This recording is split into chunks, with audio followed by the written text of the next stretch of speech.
The fluorescent lights above buzzed like angry wasps, their harsh glare bouncing off the greasy linoleum floor of Marino's diner. My feet screamed with every step, the cheap canvas shoes doing nothing to cushion the relentless pounding against concrete disguised as flooring. 8 hours. No, 9 now. My shift should have ended an hour ago. But Denise called in sick, again. And Marco, our perpetually stressed manager, had looked at me with those pleading eyes that said he knew I couldn't afford to say no. I couldn't. The tips tonight had been mediocre at best. Crumpled singles and loose change that barely made a sound when I shoved them into my apron pocket. My daughter's medication cost $237. I had $63. The math was simple, brutal, and it sat in my chest like a stone. "Sweetheart, can we get some more coffee over here?" The man in booth 7 waved his empty mug, his voice carrying that edge of impatience that came from people who'd never had to wait for anything in their lives. "Right away, sir." My voice came out steadier than I felt, the customer service smile stretching across my face like a mask I'd worn so long it had left permanent creases. I grabbed the pot from the burner, its heat seeping through the thin handle, and made my way across the diner. The smell of burnt coffee and recycled grease had long since stopped bothering me. It clung to my uniform, my hair, probably my skin. I'd stopped noticing, the way you stop noticing a constant ache until someone presses directly on the bruise. Outside, rain began to fall, each drop catching the neon sign in the window. Marino's, red letters with the I flickering like a dying heartbeat. The weather matched my mood. Seattle in November was essentially one long, gray exhale of despair. My right ankle chose that moment to remind me of its existence, sending a sharp spike of pain up my leg. I'd twisted it last week carrying Emma up 3 flights of stairs to our apartment when the elevator broke. Again, it hadn't healed properly, because I hadn't rested it, couldn't afford to rest it. The bills didn't care about my pain threshold. "You look dead on your feet, Ava." Marco appeared beside me, his perpetual frown deepening as he took in what must have been my pale, exhausted face. "You okay?" "I'm fine," I lied. Because what else could I say? That my body felt like it was held together with duct tape and sheer willpower? That every step made me want to cry? That I was one more crisis away from completely falling apart? He didn't look convinced, but he nodded anyway. Table 12 just sat down, VIP section. I glanced toward the back of the diner where we kept 3 booths reserved for what Marco called special clientele, the kind of people who tipped well enough to make the extra effort of keeping the area pristine worthwhile. My heart sank. The VIP section meant more walking, more standing, more smiling, but it also meant better tips. I've got it. I straightened my spine, ignoring how it protested, and smoothed down my stained uniform. The black fabric had seen better days. The white collar yellowed from too many washes in our apartment building's decrepit machines. The VIP section was separated from the main diner by a half wall and some strategically placed plastic plants that were supposed to look upscale, but mostly just looked sad. As I rounded the corner, the atmosphere shifted. The first thing I noticed was the silence. Not actual silence. The diner was never quiet, but a pocket of it. A bubble where sound seemed muted. Careful. 3 men occupied the booth, but my attention snared on the one in the middle. He sat like darkness had taken human form, and decided to wear an expensive suit. Everything about him spoke of money, but not the flashy kind that begged for attention. This was quieter, more dangerous. His suit was black, perfectly tailored to shoulders that suggested he knew his way around more than just boardrooms. The fabric caught the light in a way that my polyester uniform never would, speaking of price tags that probably exceeded my yearly rent. But it was his face that made my breath catch. He couldn't have been more than 30, maybe 32, with features that belonged on some Renaissance painting of a fallen angel. Sharp jawline, dark hair styled with careless precision, and eyes. God, those eyes. Even from a distance, they seemed to absorb light rather than reflect it. Dark, almost black, with an intensity that made my stomach tighten with something that wasn't quite fear, but wasn't quite anything else either. The 2 men flanking him were clearly security. They had that stillness about them, that coiled readiness that suggested violence was always just a heartbeat away. One of them, built like a refrigerator with a crew cut, scanned the diner constantly. The other, leaner but no less dangerous looking, kept his attention fixed on his phone, though I suspected he was aware of everything happening around him. "Good evening, gentlemen. Can I start you off with something to drink?" My voice came out slightly breathless, and I hated myself for it. The man in the middle didn't look up immediately. He was reading something on his phone, his long fingers moving across the screen with practiced ease. His hands were beautiful in a way that seemed almost unfair, elegant, but with scarred knuckles that told stories I probably didn't want to know. When he finally lifted his gaze, the impact was physical. His eyes met mine, and for a moment, the diner, the pain in my feet, the endless weight of my exhaustion, all of it faded into background noise. Water. Still, not sparkling. No ice. His voice was deep, controlled, with an accent I couldn't quite place. Something European, maybe Italian, softened by years in America, but never quite erased. "Of course. And for you?" I turned to the others, grateful for an excuse to break that eye contact. They ordered. Coffee, black, nothing. And I scribbled it down on my pad, though my hand trembled slightly. I could feel his gaze on me, a tangible weight that made the hair on my arms stand up. "We'll need a few minutes with the menu," he said. And it wasn't a request. "Absolutely. I'll be right back with your drinks." I turned, desperate to escape that suffocating attention, and immediately regretted it. My ankle, pushed beyond its limits, decided it had endured enough. It buckled without warning, sending me lurching forward. My hands flew out instinctively, and I grabbed for the table. Not their table, thank God, but the empty one beside it, to catch myself. The water pitcher I'd been carrying for the table across the aisle crashed to the floor, exploding in a spectacular spray of glass and liquid that seemed to spread in slow motion, reaching across the tile like accusatory fingers. The sound in the quiet VIP section was deafening. "Oh God, I'm so sorry, I gasped, trying to right myself, but my ankle gave another sharp protest, and I stumbled again. Pain shot up my leg like lightning, white-hot and blinding. "Don't move."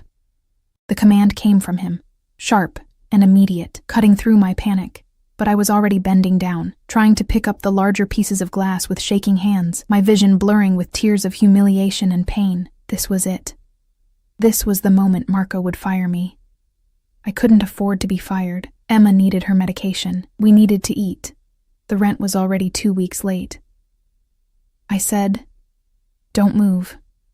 The voice was closer now, right above me, and I froze. A hand appeared in my line of vision, that elegant, scarred hand, reaching down. Not for the glass, for me. "You're hurt."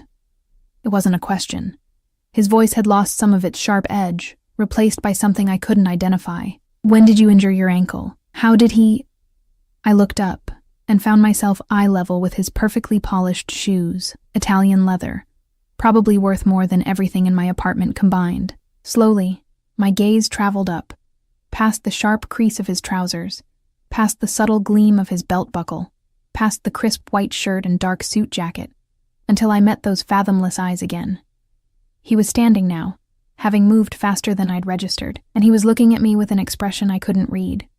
Not disgust, not impatience.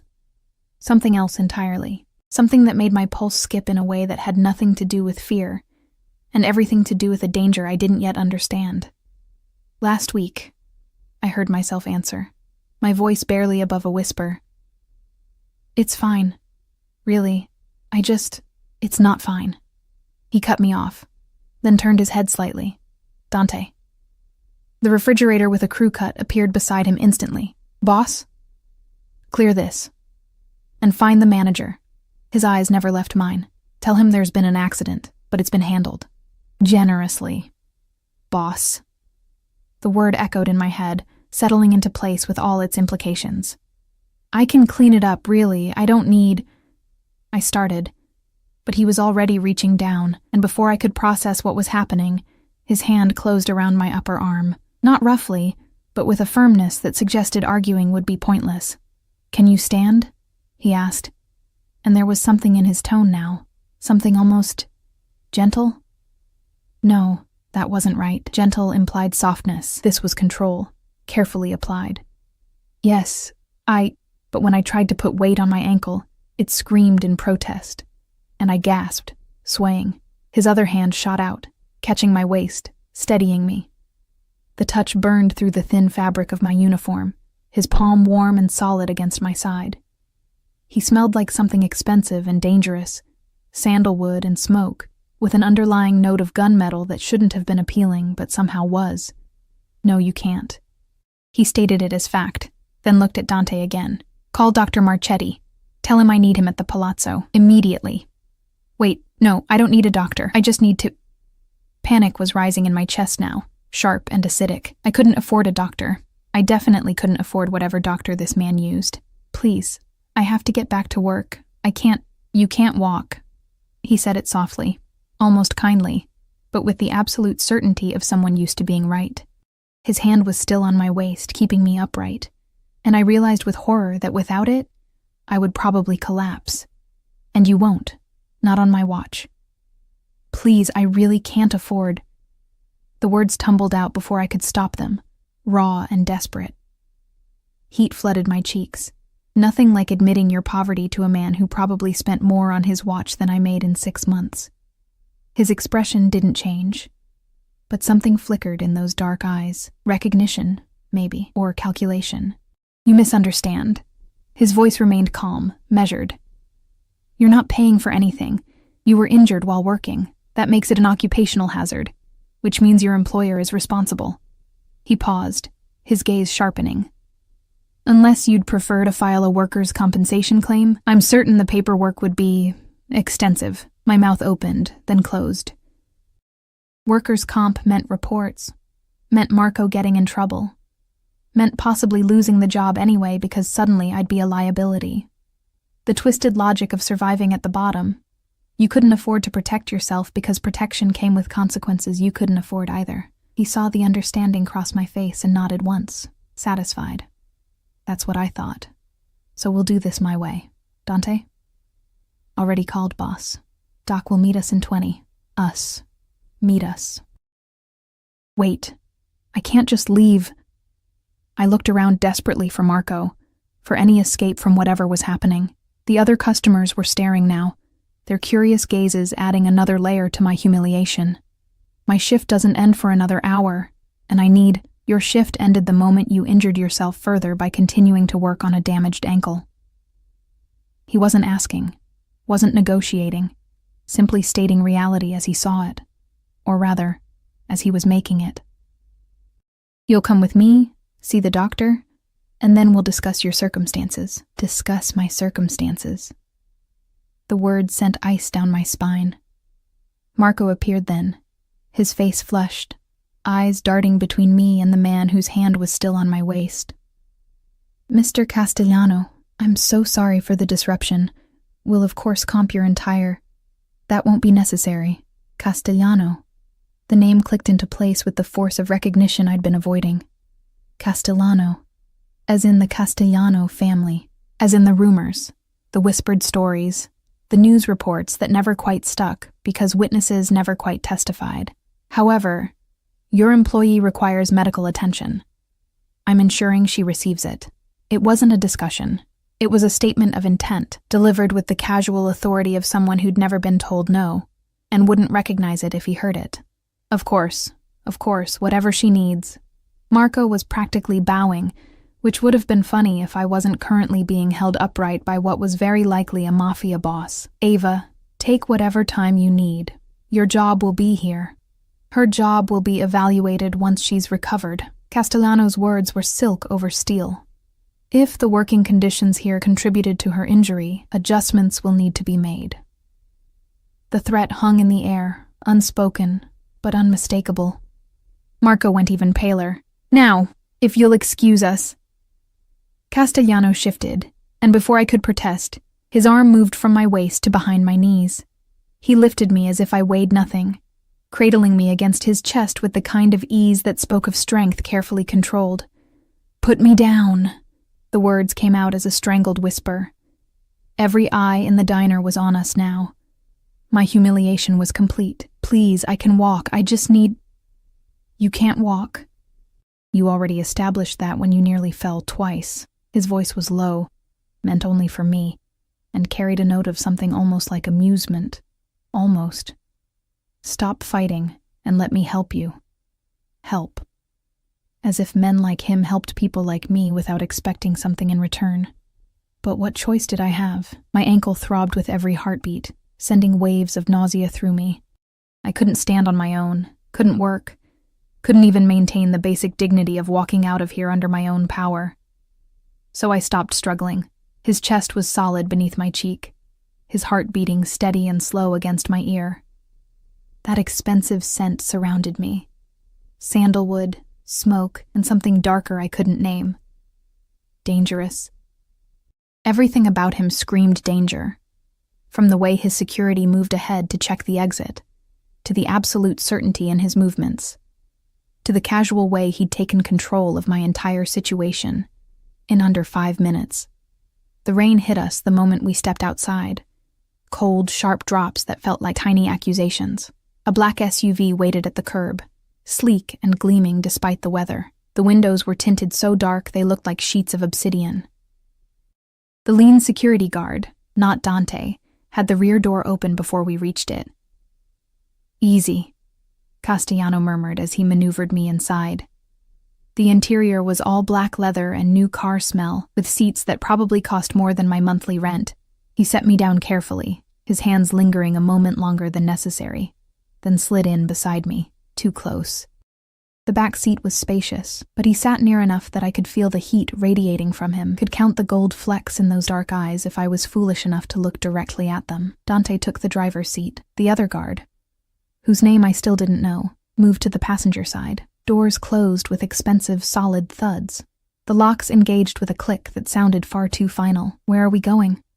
My voice came out smaller than I intended. My home. The palazzo. He was looking at his phone again, scrolling through messages with that same focused intensity he'd had in the diner. The doctor will meet us there. Your home. I repeated it, trying to make it sound less insane, trying to make the reality of sitting in a vehicle with a man who probably had people killed before breakfast sound remotely normal. I can't go to your home. I have a daughter. She's with my neighbor, but I need to... His head snapped up. A daughter. It wasn't a question, but I nodded anyway, my hand instinctively moving to my apron pocket where I kept the small photo of Emma, 3 years old, gap-toothed smile, eyes that held none of the weariness mine carried. How old? 3. Why was I answering? Why was I telling this stranger anything? Something shifted in his expression, subtle but unmistakable. His jaw tightened.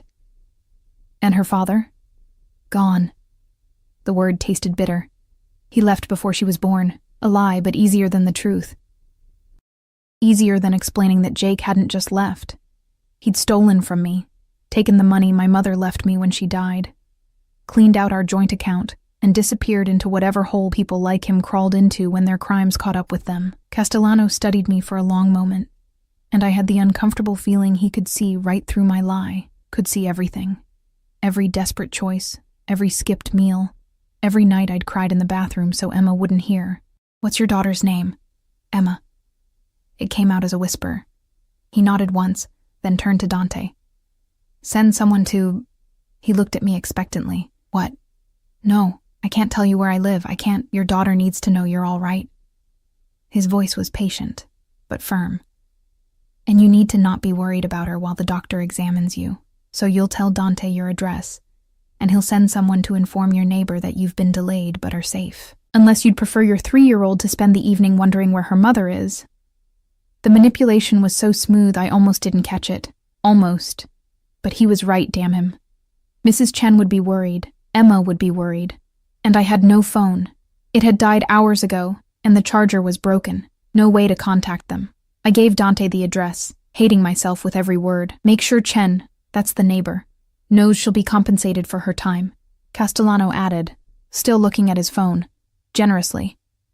I can't pay you back for any of this. The words burst out, sharp with frustration. Whatever you're spending, whatever this is, I can't. I haven't asked you to. He glanced up, and there was something predatory in his gaze now. Something that made my breath catch. Consider it an investment. In what? His lips curved slightly, not quite a smile. Something more dangerous. That remains to be seen. The vehicle glided through Seattle's wet streets, moving with a smoothness that spoke of superior suspension and a price tag I didn't want to contemplate. Rain streaked the windows, turning the city lights into watercolor blurs. We left downtown behind, heading toward the hills where houses became estates, and estates became fortresses. How long have you worked at Marino's? The question came casually, but I was learning nothing this man said was truly casual. 6 months. Since Jake left. Since I'd lost the apartment we could almost afford and moved into the one we definitely couldn't. Since everything fell apart. And before that, I was a student, nursing school. Another life. Another version of myself who thought planning for the future meant something. His eyebrow rose slightly. What happened? Life happened. I kept my voice flat. Babies are expensive, so is rent. Nursing school became a luxury I couldn't afford. He absorbed this information with a slight nod, then returned to his phone. The silence stretched, broken only by the whisper of tires on wet pavement and the occasional murmur as Dante spoke into his earpiece. The palazzo, when we reached it, wasn't what I expected. Not that I'd known what to expect from a Mafia boss's home, but the understated elegance caught me off guard. It sat behind high walls and iron gates that opened smoothly at our approach. The building itself was modern, all clean lines and dark glass, but with classical touches, pillars, archways, that suggested old money trying to reconcile with new power. Dante pulled into an underground garage that held more vehicles than some dealerships, each one sleek, dark, expensive. The SUV's engine died, and suddenly the silence felt oppressive. "Can you walk if I support you?" Castellano asked. "I can try." That's not what I asked. I met his gaze, frustrated. No, probably not. He nodded, seemingly satisfied by the honest answer, and exited the vehicle. My door opened a moment later, and once again I found myself being lifted as if I were made of air. This time, I didn't protest. My ankle was throbbing with a vengeance now, each pulse sending nausea rolling through my stomach. The elevator was mirrored, forcing me to confront my reflection. I looked exactly as terrible as I felt. Hair escaping its ponytail, uniform stained and wrinkled, face pale except for 2 spots of feverish color on my cheeks. Next to Castellano's dark, composed elegance, I looked like something the cat dragged in and then thought better of. Stop. His voice cut through my self-assessment. Stop what? Looking at yourself like that, like you're less than. The observation was so unexpected, so strangely intimate, that I didn't have a response. The elevator doors opened before I needed one. His apartment, no, penthouse, occupied the entire top floor. The doors opened directly into a space that was all dark wood, leather, and the kind of minimalist design that only looked simple because everything cost a fortune. Floor-to-ceiling windows offered a view of Seattle's skyline glittering through the rain, the city I'd lived in my entire life, looking suddenly foreign and beautiful from this height. He carried me through the open living area and down a hallway, finally setting me down on a leather sofa in what appeared to be a private study. Built-in bookshelves lined with actual books, a massive desk with multiple monitors, and a bar cart that held bottles worth more than my security deposit. "The doctor will be here shortly." He stepped back, and I immediately felt the absence of his warmth, which was ridiculous. "You'll stay until he's examined you and provided treatment. No arguments." And then? I hated how small my voice sounded. He studied me for a long moment, and I had the sense of being catalogued, evaluated, assessed for value in some equation I couldn't begin to understand. "And then," he said softly, dangerously, "we negotiate." The doctor arrived within 15 minutes, a silver-haired man with kind eyes and hands that moved with practiced efficiency. Dr. Marchetti, Castellano had called him. He examined my ankle with gentle precision, while I sat rigid on the leather sofa, hyper-aware of Castellano watching from his position near the window. "Severe sprain, possibly a minor fracture," Dr. Marchetti announced in accented English, his touch careful as he wrapped my ankle in a temporary brace. "You'll need an X-ray to be certain. But regardless, you've been walking on this for too long. The swelling is significant. Can she walk? Castellano's question cut through the clinical assessment. Not for at least a week, possibly 2. She needs rest, ice, elevation. Crutches at minimum. The doctor looked at me with something like reproach. You should have seen someone immediately when this happened. Should have. The words of people who'd never had to choose between a doctor's visit and groceries. I'll arrange for the x-ray tomorrow. Castellano's tone made it clear this wasn't negotiable. What else does she need? They discussed me as if I wasn't there. Medications, treatment protocols, follow-up appointments. I watched the rain streak the windows and tried to calculate how much worse this situation could get. I was in a Mafia boss's penthouse, unable to walk, completely dependent on his generosity that would come with a price. Everything did. Rest is the most critical factor, Dr. Marchetti was saying as he packed his supplies. Keep weight off it entirely for the next 48 hours, then minimal weight-bearing with support. Ice every few hours. And, he looked at me directly now, actually rest. That means not working. Not working meant no money. No money meant no medication for Emma. No rent, no food. The panic must have shown on my face because Castellano's expression shifted. Something almost like understanding flickering across those severe features. That's been handled, he said simply. Dr. Marchetti left with a respectful nod that spoke of long acquaintance, and then it was just the 2 of us in the quiet study. Rain drummed against the windows.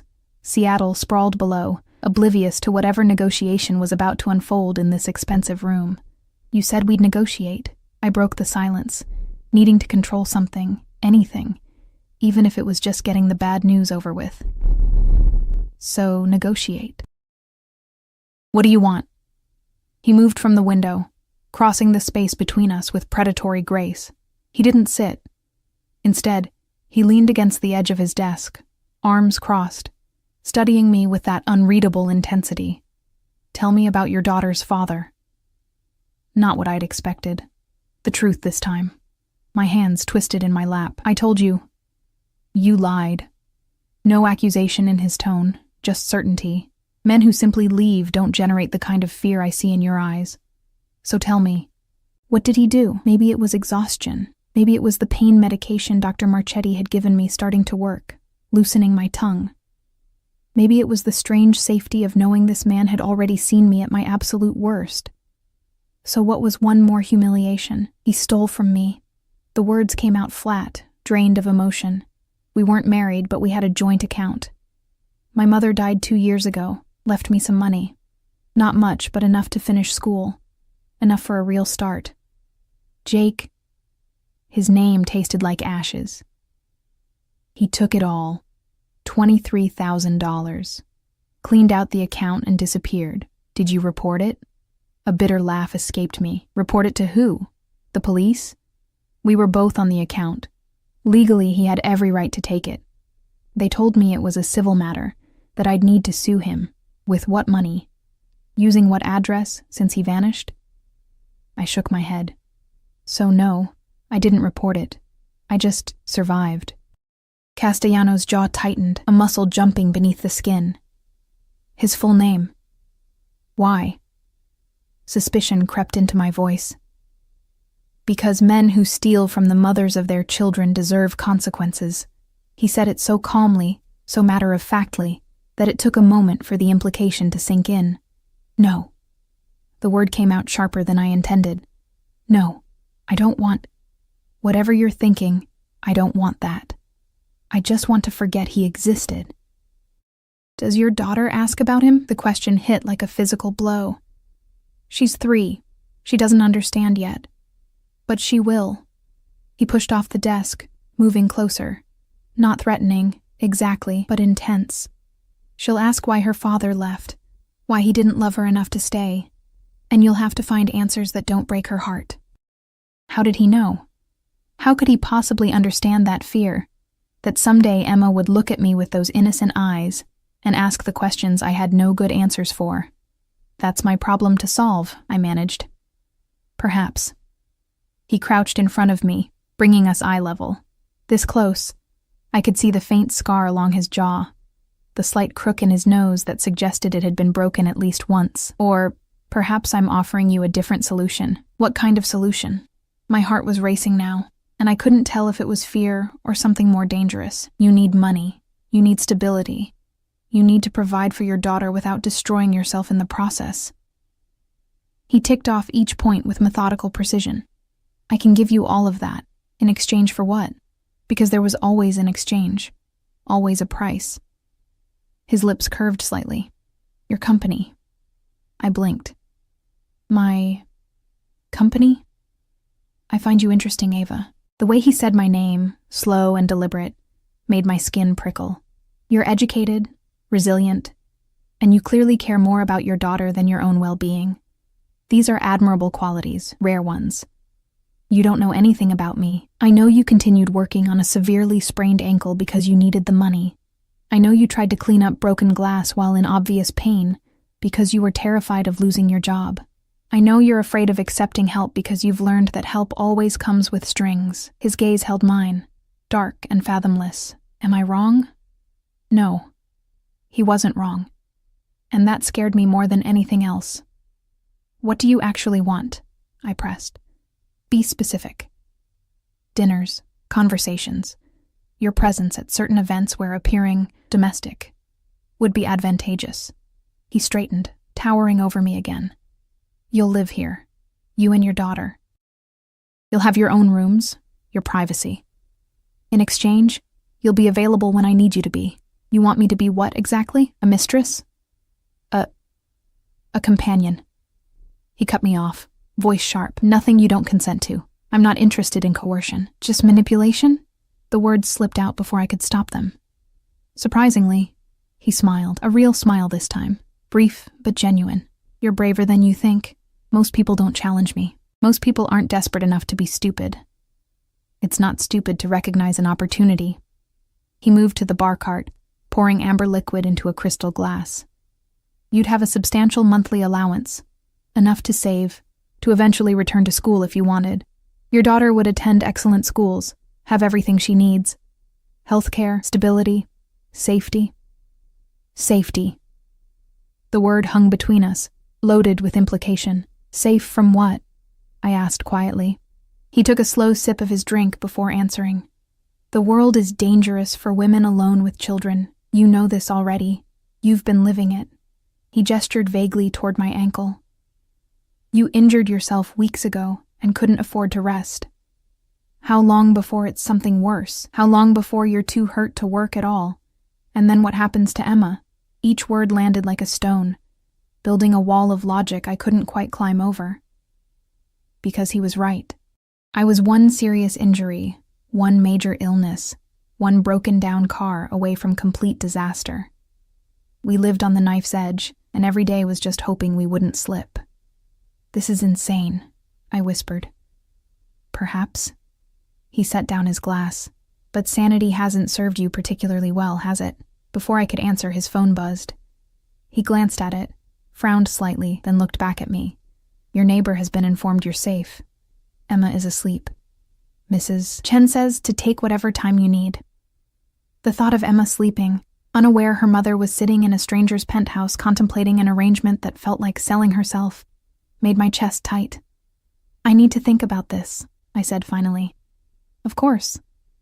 He checked his watch, something sleek and expensive that probably cost more than a year of my salary. It's late. You'll stay here tonight. I can't. You can't walk, he reminded me, patient but firm.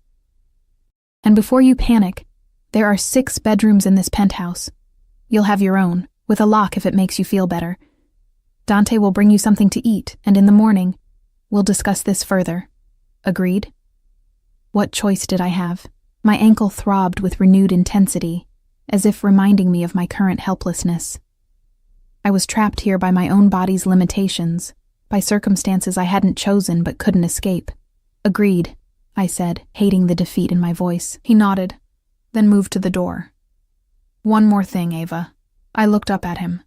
This beautiful, dangerous man, who'd somehow turned my life completely upside down in the span of a few hours. Jake Martinez. That's his full name, isn't it? When I didn't answer, he smiled slightly. Your reaction tells me I'm right. Consider it handled. I told you you didn't want him hurt. I heard you. His expression was unreadable, but you didn't say you didn't want your money back. So I'm getting your money back. Call it a gesture of good faith. He left before I could protest further, the door clicking shut behind him with quiet finality. I sat in the expensive silence, surrounded by luxury I'd never aspired to, trapped in a situation I couldn't fully understand. Through the window, Seattle glittered like scattered diamonds, beautiful and distant. Somewhere down there was my tiny apartment, my sleeping daughter, my real life. And here I was, at the top of the world, with a man who terrified and intrigued me in equal measure, being offered everything I needed wrapped in a package I wasn't sure I could afford to accept. The leather sofa was soft beneath me. My ankle pulsed with each heartbeat. And somewhere in my chest, beneath the fear and the exhaustion and the overwhelming sense of unreality, something else stirred. Something I didn't want to name, something that whispered this might not be the worst thing that had ever happened to me. That thought scared me more than anything else. Dante appeared shortly after with a tray of food. Real food. Not the diner leftovers I usually survived on. Soup that smelled like heaven. Fresh bread, fruit that looked like it had been selected by someone who actually cared about quality. I ate mechanically, my mind churning through everything that had happened. The bedroom he led me to was bigger than my entire apartment. The bed could have slept 4 people comfortably. There was indeed a lock on the door, which I used immediately, though I wasn't sure what I was locking out. Or locking in. I lay on sheets that probably cost more than my monthly rent, staring at the ceiling, and tried to make sense of the impossible choice ahead of me. Take Castellano's offer and secure Emma's future. Refuse and return to slowly drowning in poverty. When I finally slept, I dreamed of dark eyes and dangerous smiles, of cages made of gold, and of drowning in water that tasted like expensive whiskey and smelled like sandalwood smoke. Morning arrived with pale light filtering through curtains I didn't remember closing. For a disoriented moment, I forgot where I was, the mattress too soft, the sheets too smooth, the silence too complete. Then reality crashed back with the weight of an avalanche. I was in Castellano's penthouse. My ankle announced its presence with a dull, persistent throb. Better than last night, but still tender enough to remind me I wasn't going anywhere without help. The brace Dr. Marchetti had applied was still secure, professional and confining. A soft knock on the door made me tense. Yes? Miss Ava? A woman's voice, accented and gentle. I'm Maria. Mr. Castellano asked me to check if you needed anything. I pulled myself up, wincing as my ankle protested even that small movement. I'm fine, thank you. May I come in? I've brought breakfast and some clothes that might fit you better than... She trailed off diplomatically, but I knew what she meant. Better than my stained, wrinkled uniform that smelled like grease and desperation. Just a moment. I hobbled to the door, unlocked it, and found a short, round woman with kind eyes and graying hair pulled into a neat bun. She carried a tray in one hand, and draped over her other arm were clothes. Soft fabrics in neutral colors that looked comfortable and expensive. Mr. Castellano thought you might want a shower and change, Maria said, setting the tray on the bedside table. The bathroom has everything you need. I can help you if... I can manage. The words came out sharper than intended. I softened my tone. Thank you, though. Really. She smiled, understanding in her expression. Of course. I'll leave you to it. If you need anything, just press the button on the phone. 9 will reach me directly. After she left, I examined the breakfast tray. Fresh fruit, yogurt, granola, coffee that smelled like it cost more per pound than I made per hour. My stomach growled, reminding me I'd barely eaten yesterday. I forced myself to take small, measured bites, trying not to think about how Emma would love the strawberries, how this single breakfast probably cost more than our weekly grocery budget. The shower was an exercise in careful maneuvering. I kept my braced ankle out of the water as best I could, leaning against the marble wall for support. The bathroom was bigger than Emma's bedroom, all gleaming fixtures and heated floors. The shower had more settings than my car, when I'd had a car. The clothes Maria brought fit surprisingly well. Soft black leggings, a cream-colored sweater that felt like a cloud, even underwear still in packaging. The attention to detail should have been comforting. Instead, it felt invasive, like Castellano had catalogued my size just by looking at me, filed the information away for future use. I was struggling with my sock, trying to pull it over the brace one-handed while balanced on one foot, when another knock sounded. "Come in," I called, expecting Maria. Castellano entered instead, and the air in the room immediately felt thinner. He'd changed from last night's formal suit to dark jeans and a black Henley that clung to shoulders that had no business being that broad. His hair was slightly damp, suggesting a recent shower, and he looked younger somehow, still dangerous, but more human. "You should have called for help." He crossed the room before I could respond, kneeling in front of me and taking the sock from my hands. His movements were efficient, careful not to jostle my ankle as he worked the fabric over the brace. "I can dress myself," I protested weakly. "I'm sure you can, but you don't have to." He finished with the sock and looked up at me, his face level with my knee, close enough that I could see the exact shade of his eyes. Not black, but a deep, rich brown that caught the morning light. "That's the point of my offer, Ava. You don't have to do everything alone anymore." The words settled over me like a weight, or maybe like wings. I couldn't tell which.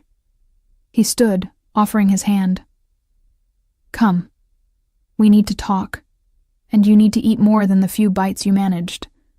How did you—" "Maria reports to me," he said it without apology, "as does everyone in this building. I like to know what's happening under my roof." Control.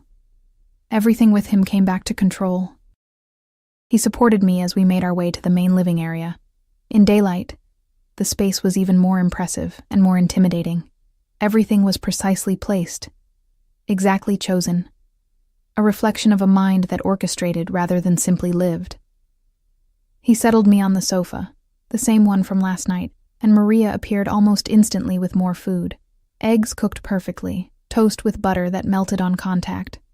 More of that incredible coffee. Castellano sat across from me, a glass of water in his hand, watching as I ate.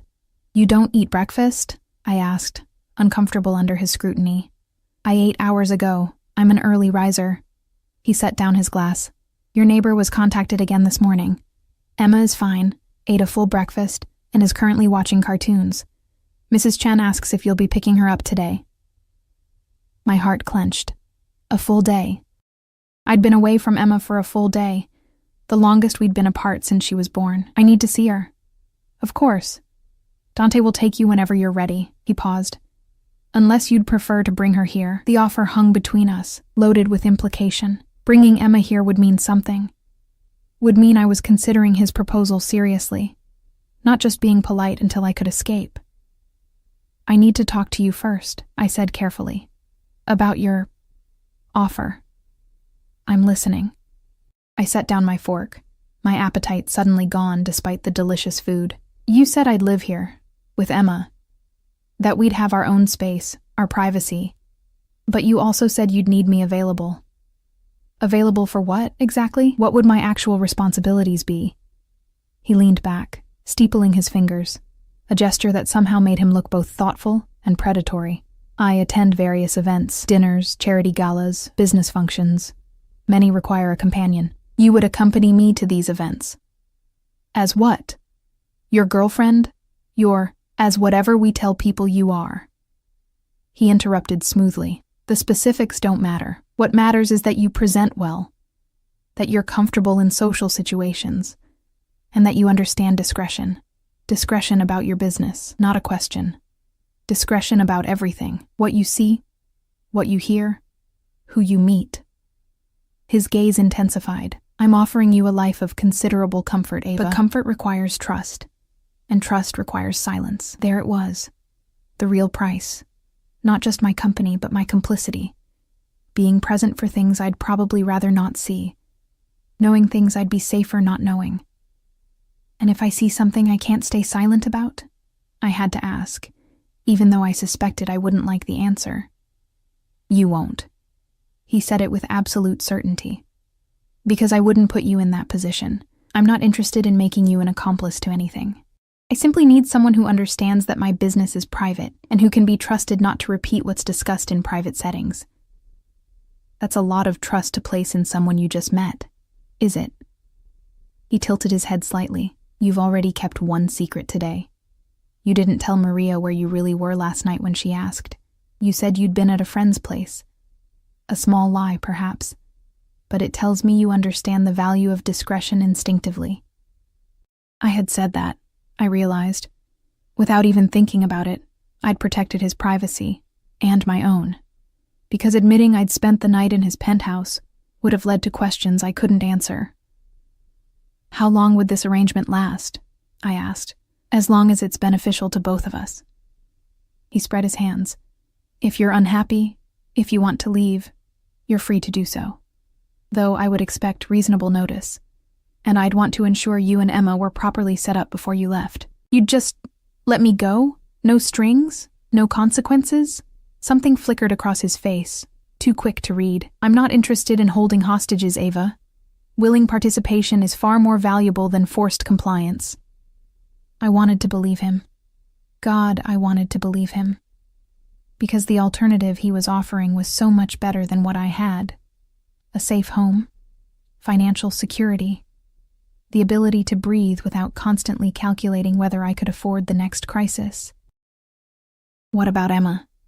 The most important question, what would her life look like here? For the first time since I'd met him, Castellano's expression softened. Just a fraction, but enough to notice. She would be protected, safe. She'd have access to excellent schools, activities, whatever she needs to thrive, and... He paused, seeming to choose his words carefully. I would ensure she's cared for, but I wouldn't attempt to replace her father or interfere with your parenting. She's your daughter. Those decisions would remain yours. You don't like children? I couldn't help asking. I don't know children. The admission seemed to cost him something. I grew up in a world where childhood ended early, but I respect what you're trying to do for yours. That matters to me. Before I could process that unexpected vulnerability, his phone buzzed. He glanced at it, and his expression shifted, hardened into something cold and dangerous that made my breath catch. Excuse me. He stood abruptly. I need to take this. He moved to the window, his back to me, and answered in rapid Italian. I didn't speak the language, but I understood tone. Whoever was on the other end was getting orders, delivered with the kind of cold precision that reminded me exactly who I was dealing with.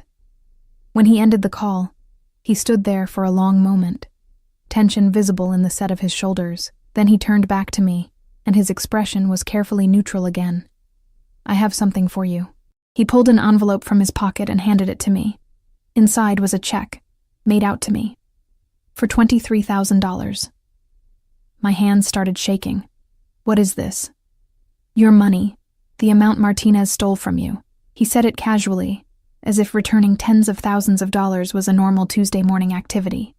He was persuaded to return it. Persuaded. The word tasted like copper. What did you do to him? Nothing permanent? His voice was flat, emotionless. He'll recover, eventually.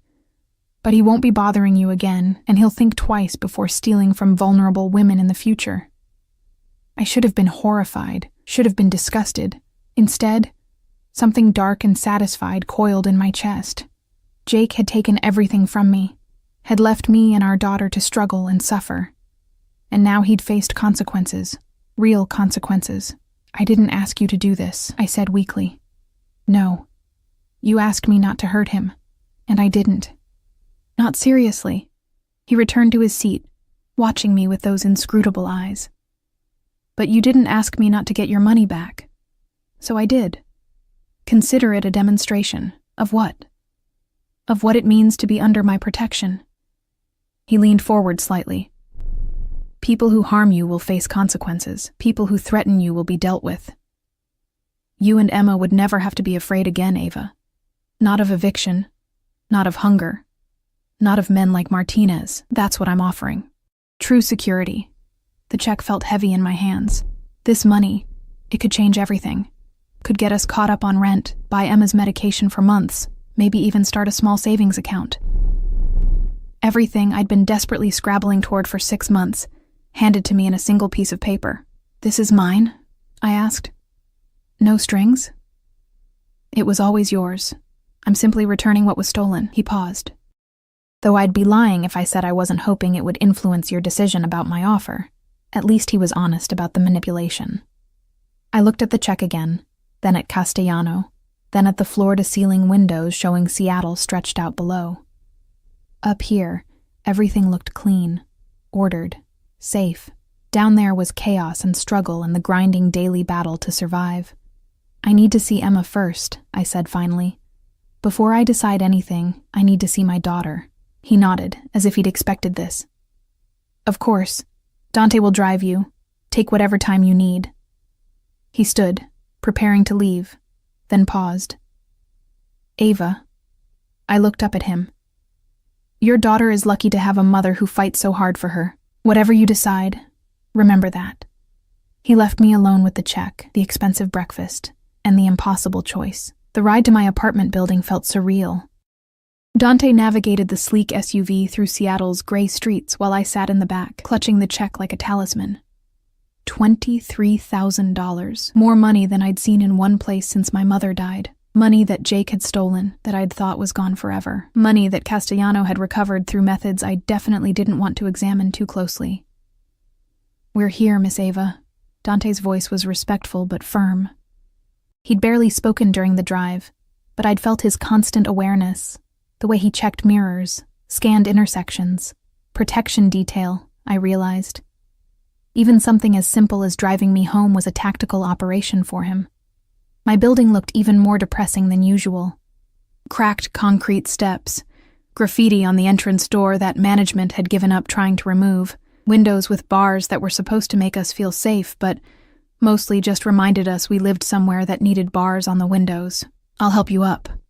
Dante was already out of the vehicle, opening my door before I could protest. "I can manage." "Boss's orders, miss. You don't walk unassisted until the doctor clears you." "Boss's orders." I was going to have to get used to that phrase if I accepted Castellano's offer. Everything in his world operated on orders, on carefully maintained control. Dante supported me up the 3 flights of stairs, the elevator still broken, of course, and waited while I knocked on Mrs. Chen's door. The familiar sound of cartoons filtered through the thin walls, along with Emma's laugh. That sound, that pure, delighted giggle, made my chest ache. "Mrs." Chen opened the door, her weathered face breaking into a relieved smile. "Ava." Come in. Emma's been asking for you all morning." "Mama!" Emma launched herself at me, and I barely had time to brace before her small body collided with my legs. Pain shot through my ankle, but I didn't care. I crouched, awkwardly, carefully, and pulled her into my arms, breathing in the familiar scent of her strawberry shampoo and the indefinable smell that was just Emma. "Hi, baby girl." My voice cracked. "I missed you so much. Where were you?" She pulled back, her green eyes, Jake's eyes, unfortunately, searching my face with that uncanny perception 3-year-olds sometimes have. "Mrs. Chen said you got hurt." "I twisted my ankle at work, sweetheart, but I'm okay now." I smoothed her dark hair, so like my own. "Did you have fun with Mrs. Chen?" "We made cookies." She pointed to the kitchen, where I could see evidence of enthusiastic baking. Flour everywhere, dishes piled in the sink. And we watched Frozen, and I slept in the big bed, and she suddenly noticed Dante standing in the doorway, and her enthusiasm dimmed to uncertainty. "Who's that?" "That's Dante. He's a friend. He helped Mama get home." Dante, to my surprise, crouched to Emma's level, his hard features softening slightly. "Hello, Emma. Your mama tells me you like cartoons." Emma nodded shyly, half hiding behind my leg. "My niece loves cartoons too, especially the ones with princesses." He glanced at me, then back to Emma.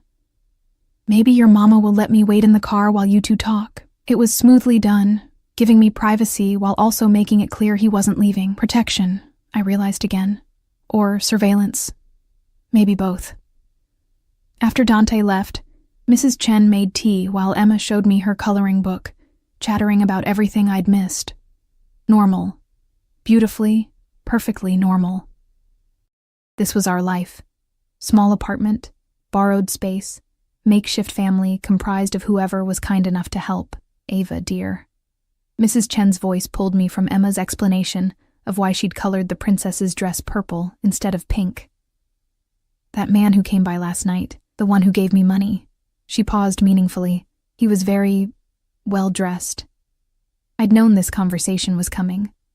Mrs. Chen had raised 3 kids, survived 40 years in this neighborhood, and had developed a radar for trouble that rivaled any security system. He's my boss. The lie came easier this time. He felt bad that I got hurt at work, so he's helping out until I can work again. Your boss. She didn't sound convinced. At the diner? It's complicated. I kept my voice low, conscious of Emma sitting nearby. But he's helping us, and right now, I need help. Mrs. Chen studied me for a long moment, then sighed. Just be careful, dear. Men like that. Men with money and power. They don't help people for free, I know. The words tasted bitter because they were true. But sometimes you take the help anyway, because the alternative is worse. She squeezed my hand, understanding in her tired eyes. She'd made her own difficult choices over the years. We all did, those of us living at the bottom, constantly calculating which risks were worth taking. After an hour of playing with Emma, reality began reasserting itself. Our apartment was across the hall, closer, but still requiring me to walk. And when I opened the door, the familiar space hit differently. The sagging couch I'd bought third hand, the tiny kitchen with appliances that worked most of the time, Emma's corner, carefully organized despite the cramped space, with her small bed and milk crates serving as shelves for her few toys. This was home. This was safety, in its own way. Known quantities, familiar struggles, but it was also slowly killing me. I saw it now with fresh eyes. The water stain on the ceiling that suggested plumbing issues in the unit above, the draft from windows that didn't quite seal, the thin walls that transmitted every argument from neighbors on both sides. This was what I'd been killing myself to maintain. This was what I'd destroyed my ankle protecting. Mama, can we have grilled cheese? Emma tugged on my sweater, oblivious to my crisis of perspective. Of course, baby. I hobbled to the kitchen, leaning heavily on counters for support. The refrigerator held some cheese, probably expired, bread that was getting stale, and not much else. I'd planned to grocery shop yesterday before everything had changed. My phone, which I'd retrieved from the apartment and finally charged, buzzed, an unknown number. How is your ankle? The text was brief, formal. But I knew who it was from. Fine.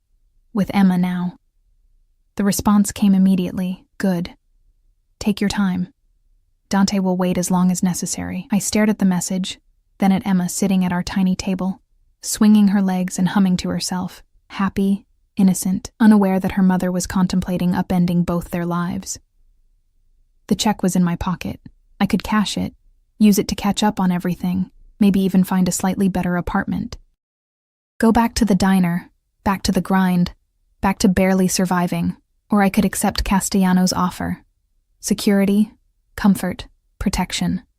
All the things I desperately wanted for Emma. All the things I couldn't provide alone, but at what cost?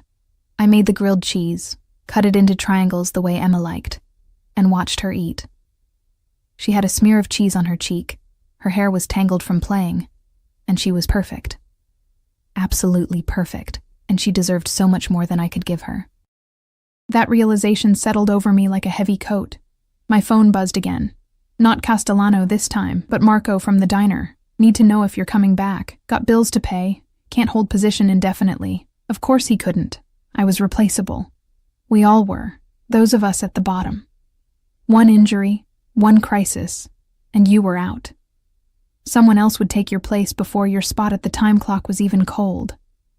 I thought about going back. About the endless shifts, the aching feet, the tips that never quite added up. About slowly destroying my body for wages that would never be enough. About Emma growing up watching her mother disappear piece by piece into exhaustion and desperation. Then I thought about Castellano's penthouse, about Maria's kindness, Dr. Marchetti's gentle efficiency, the implicit promise of a life where I wouldn't have to choose between my health and my rent. Where Emma could have music lessons and good schools and a childhood that didn't taste like desperation. I picked up my phone and typed carefully. I need to talk to you. Can Dante bring us back? The response was immediate. Of course. Whenever you're ready. I looked at Emma, my beautiful girl, and made my choice. Maybe it was the wrong one. Maybe I'd regret it. But it was mine to make, and I was making it for her. Emma, baby, how would you feel about going to see a new place? She looked up, cheese still on her cheek.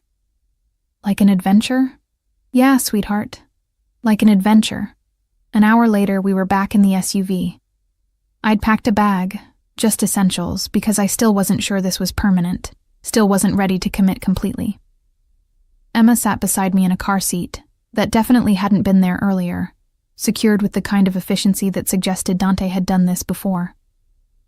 Nice car, Emma announced, touching the leather seats with wonder. It smells like new shoes. Despite everything, I smiled. Trust a 3-year-old to sum up luxury as smelling like new shoes. The palazzo looked different in afternoon light. Less intimidating, maybe. Or perhaps I was just getting used to the idea of it. Dante helped me from the car, then turned to Emma with unexpected gentleness. Want to see something cool? Emma nodded eagerly, and he pressed a button on his key fob. The SUV's lights flashed in a complex pattern that made Emma gasp with delight. Again, she demanded, and Dante obliged, his stern face almost smiling. The elevator ride up was quiet, except for Emma's chatter about the buttons, the mirrors, how high we were going. She wasn't scared, wasn't nervous, just excited, seeing this all as the adventure I'd promised. If only I shared her confidence. Castellano was waiting when the doors opened.